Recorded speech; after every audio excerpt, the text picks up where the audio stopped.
difficult assignment. A difficult assignment. In 1871, tragedy struck Chicago as fire withered the city. When it was all over, 300 people were dead and 100,000 were homeless.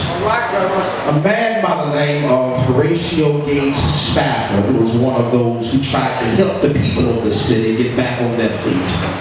He was a lawyer who had invested much of his money into the downtown Chicago real estate. He lost a great deal in the fire.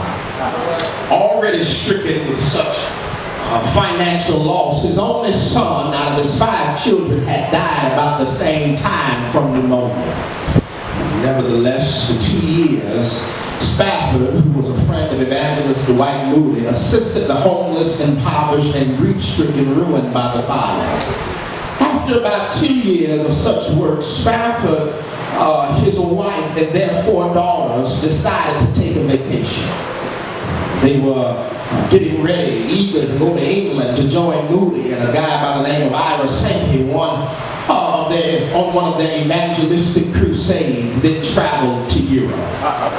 Horatio Spafford was delayed by some business, but sent his family on ahead looking to catch up with them on the other side of the Atlantic. Their ship, the Villa de Havre, never made it. Off Newfoundland, it collided with an English sailing ship, the Loch Earn, and sank within 20 minutes.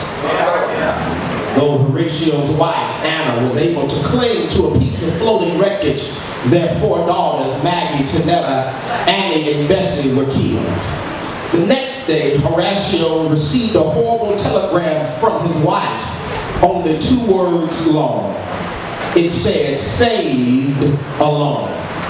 Spafford, who was filled with grief himself, boarded the next available ship to be near his grieving wife. And the record is that as Horatio Spafford was sailing on the very spot where his children had lost their lives, he would declare unto himself that it is well.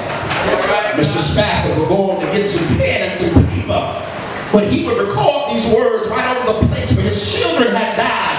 He would write, "When peace like a river attendeth my way, when sorrows like sea billows roll, whenever my life thou hast taught me to say, it is well with my soul.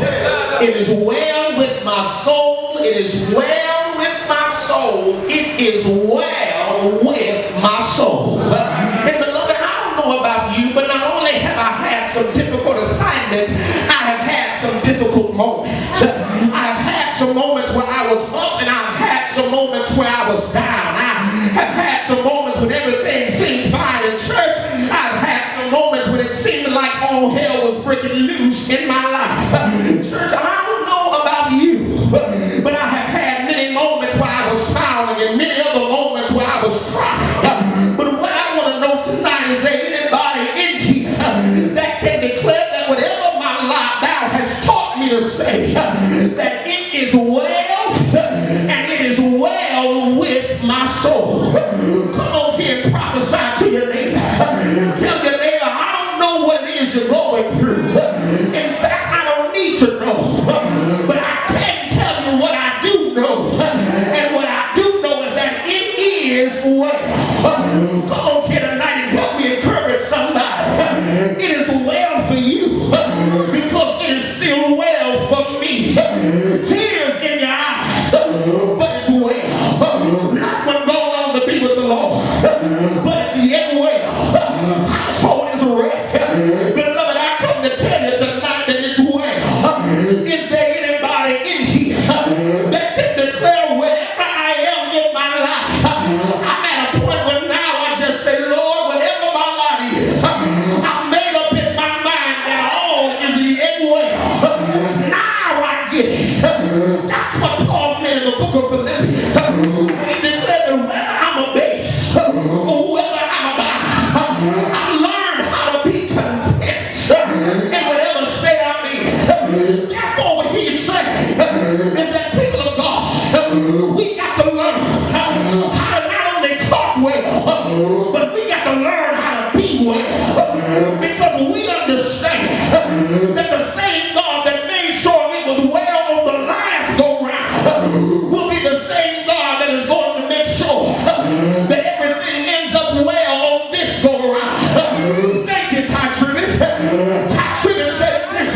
If he did it before, then my God shall do it again.